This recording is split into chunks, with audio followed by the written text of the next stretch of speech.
Imagine a world of abundance, where every desire is instantly fulfilled.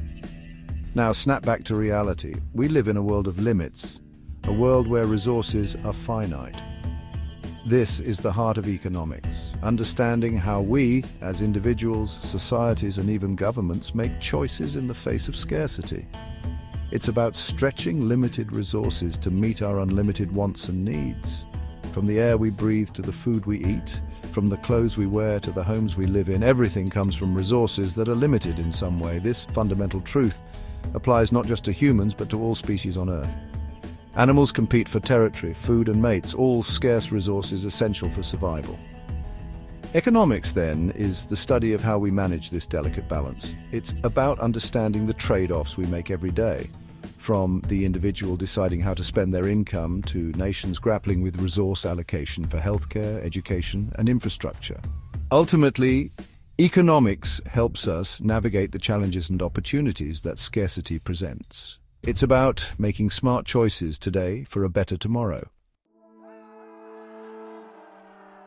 Scarcity isn't just an abstract economic concept, it's a daily reality. We experience it in countless ways, from the mundane to the profound. Consider the simple act of choosing how to spend your time. With only 24 hours in a day, every minute allocated to one activity means sacrificing another. Time, in this sense, is a scarce resource. Our income, too, is limited. We can't buy everything we desire, so we prioritize, making choices based on our needs and wants.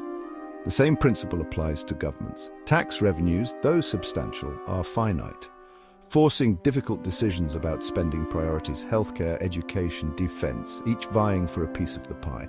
Beyond these everyday examples, scarcity manifests on a larger scale. The Earth's resources, water, land, minerals, are all limited.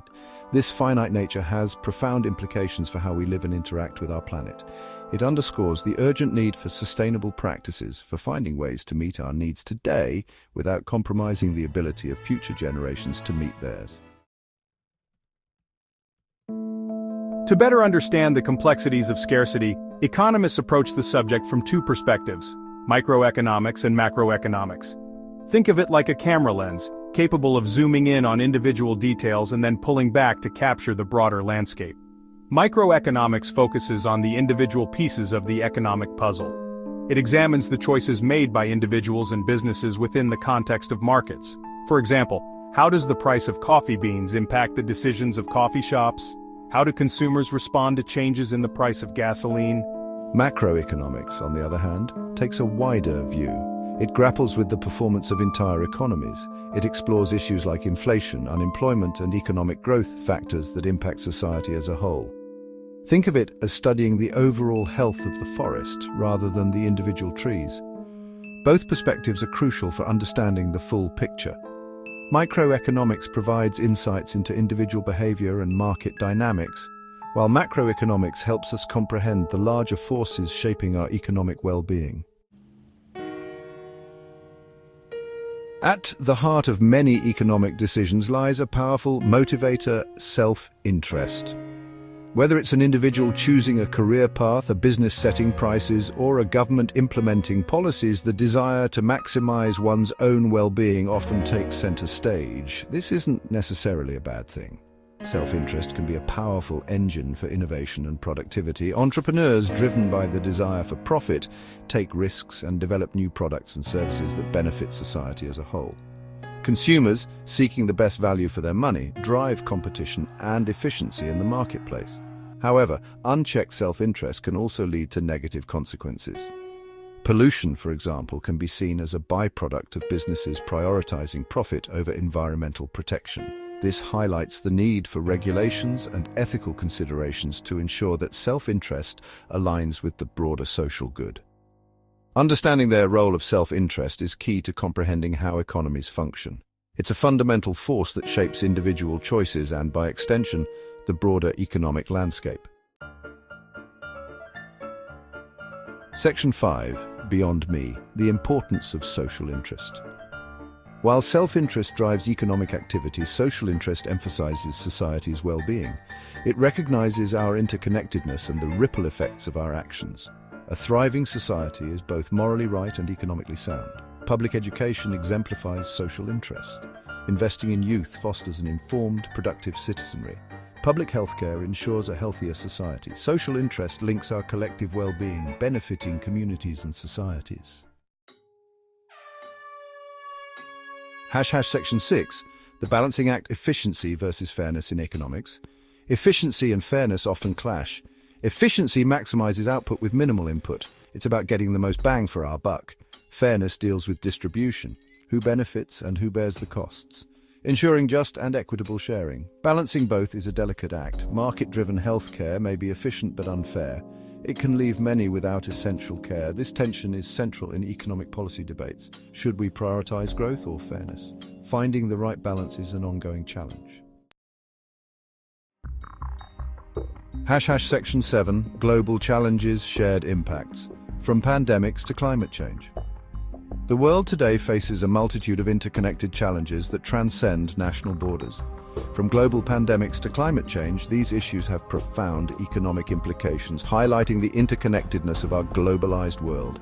The COVID-19 pandemic, for example, demonstrated with stark clarity how a health crisis can quickly morph into an economic one. Lockdowns and travel restrictions, while necessary to contain the virus, brought entire industries to a standstill, leading to widespread job losses and economic contraction. Climate change, too, poses significant economic risks. Extreme weather events, such as hurricanes, droughts, and floods, can disrupt supply chains, damage infrastructure, and displace communities, resulting in billions of dollars in economic losses. These global challenges underscore the need for international cooperation and coordinated action. Addressing climate change, for instance, requires a global effort to reduce greenhouse gas emissions and transition to a more sustainable future. The economic impacts of these global challenges are complex and far-reaching. Understanding these interconnected issues is crucial for navigating the uncertainties of the 21st century and creating a more sustainable and equitable future for all. Section 8, finding harmony.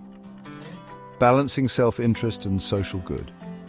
As we navigate the complexities of the 21st century, finding a balance between self-interest and social good becomes increasingly crucial. It's about recognizing that our individual well-being is ultimately intertwined with the well-being of others and the health of our planet. This balance can be achieved through a combination of individual actions, responsible business practices, and effective government policies. Consumers, for example, can choose to support businesses that prioritize ethical sourcing and sustainable practices. Businesses, in turn, can adopt policies that promote fair wages, safe working conditions, and environmental responsibility. Governments play a crucial role in creating an environment that encourages both economic prosperity and social responsibility. This can include implementing regulations to protect the environment, providing social safety nets for those in need, and investing in public goods such as education and infrastructure. Ultimately, finding harmony between self-interest and social good is about fostering a sense of shared responsibility for the well-being of our communities, our planet, and future generations. It's about recognizing that we are all in this together and that our collective actions have the power to shape a brighter future. Section 9, a sustainable future. The economics of shared responsibility. As we look ahead, the concept of a sustainable future takes center stage. This isn't just about protecting the environment, it's about creating an economic system that meets the needs of the present generation, without compromising the ability of future generations to meet their own needs. This requires a fundamental shift in our thinking, a move away from short-term profits and towards long-term sustainability. It's about recognizing that the health of our planet and the well-being of people are inextricably linked. The economics of shared responsibility emphasizes collaboration, innovation, and a commitment to intergenerational equity. It calls for businesses to adopt sustainable practices, governments to implement policies that promote both economic growth and environmental protection, and individuals to make conscious choices that support a more sustainable future.